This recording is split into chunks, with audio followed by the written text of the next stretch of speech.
ראית פעם חתול שוכב על הגב? לפעמים חתול שוכב על הגב, זה נכון. ראית פעם חתול עם אוזניים של ארנב? בת שבע, לחתול יש אוזניים של ארנב.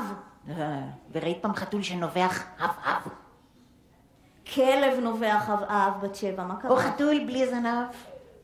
לפעמים יש גם חתול בלי זנב. אבל ראית פעם חתול בצבע טורקיז? חתול בצבע טורקיז. ראיתי חתול שמרגיז, זה כן. אז מה עשית? אמרתי לו, קישטה. קישטה. קישטה. זאת בדיוק ההצגה היום, החתולה קישטה מאת חנה גולדברג. אז אתם מוכנים? אז מה התחיל? מתחילים?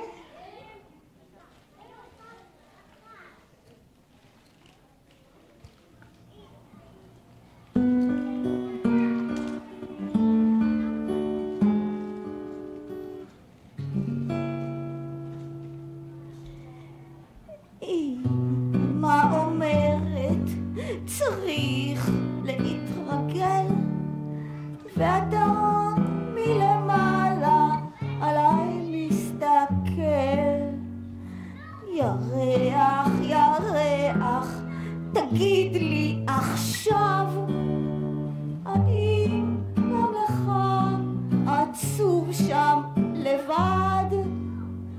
ירח מביט בי מבעד לדמעות, מנסה ללטף, מתאפק לא לבכות.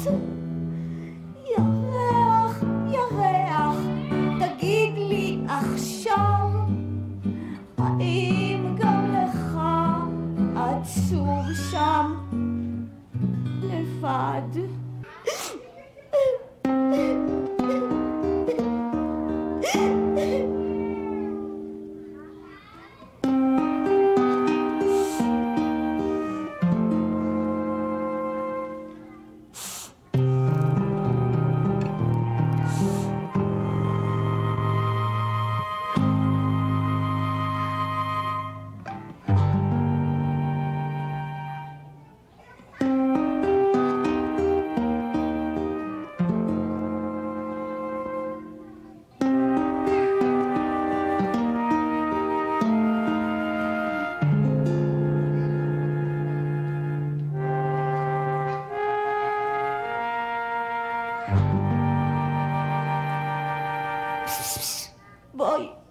בואי חתולה קטנה, בואי.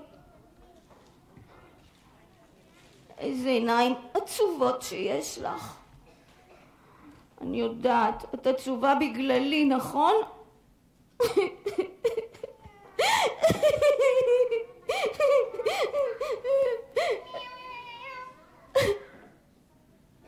מה את עושה?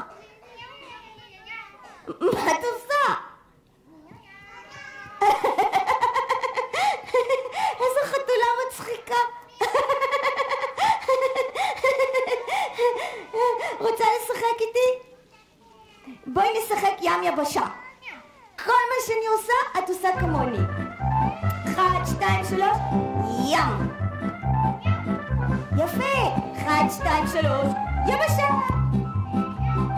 1, 2, 3, ים. 1, 2, 3, יבשה. 1, 2, 3, יבשה. את התבלבלת, אני אמרתי יבשה. רוצה לשחק איתי ב1, 2, 3 דג מלוח? דנדוש, בואי תני לי, דנדוש.